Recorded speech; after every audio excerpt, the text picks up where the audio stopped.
What is up, guys? Pat from Show Me Retro. Currently I am on vacation, house sitting for my sister at their lake house in beautiful Cape Girardeau, Missouri. It is a sleepy college town in the southern part of Missouri, and since I'm going to be here for over a week, I thought that I might as well take in the sights.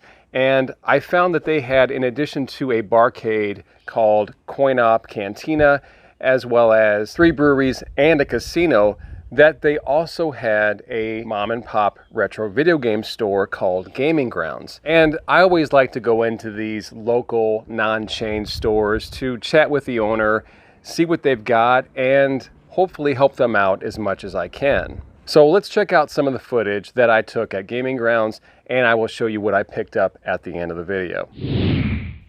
So Gaming Grounds is located near downtown Cape, and it's a nice quiet street. There's a lot of little antique shops around, and the campus is very close. You see there's a 15% off for CMO college students, which is really cool. Now when you first walk in, you get the usual bargain bin that's got a lot of Xbox and things like that.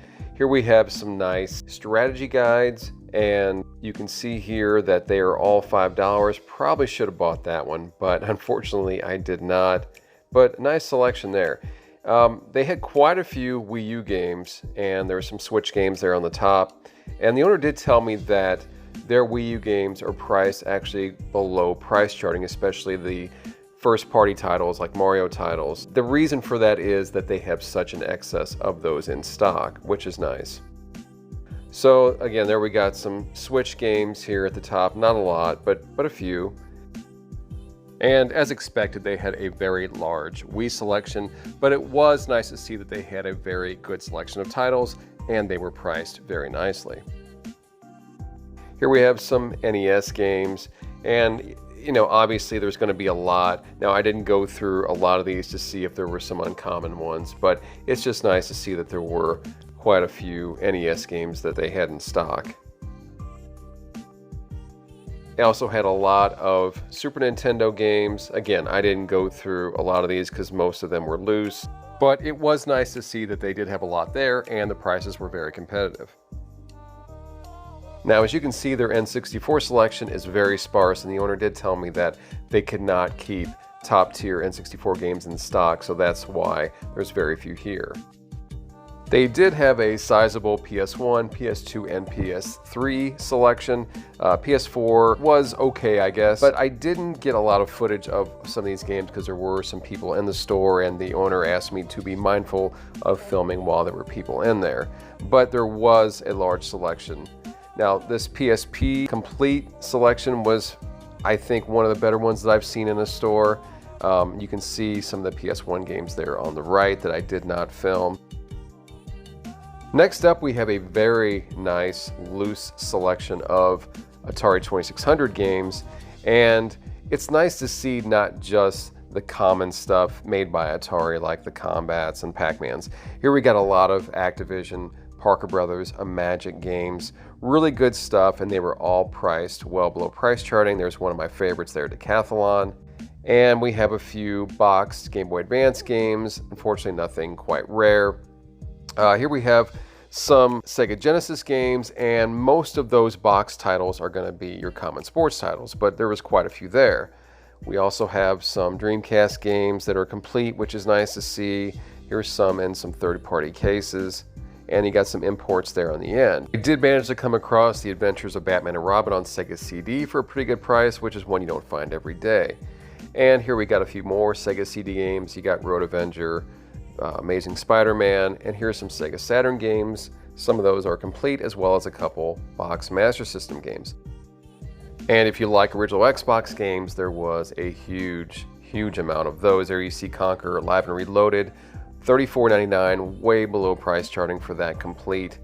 And this was just a massive section, a lot of original Xbox games. Here are your 360 games, again, just huge amount, which is not surprising for most of these stores like this, as well as some Xbox One games. Now, I found this pretty interesting. So the owner told me that they cannot keep used consoles in stock in their display case. As you can see there, there's only an Xbox 360 and a Game Boy Advance, as well as a few stuffed animals. But as soon as stuff like that comes into the store, because it's a college town, it just flies off the shelves.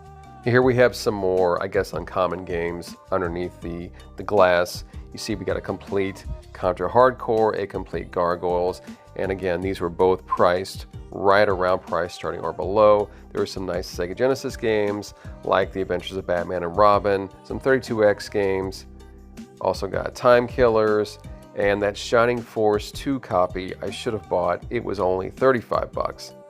And it's really nice to see prices lower than what they're normally going for some of these more uncommon games at a mom and pop shop.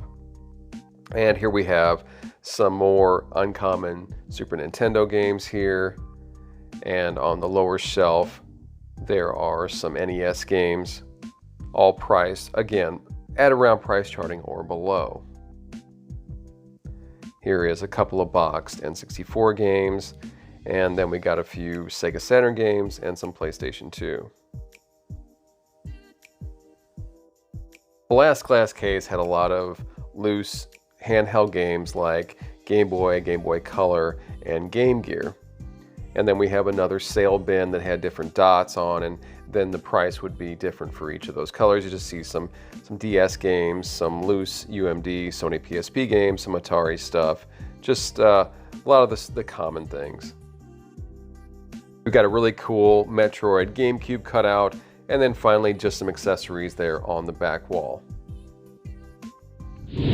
So as you saw in the footage, I did pick up The Adventures of Batman and Robin on Sega CD.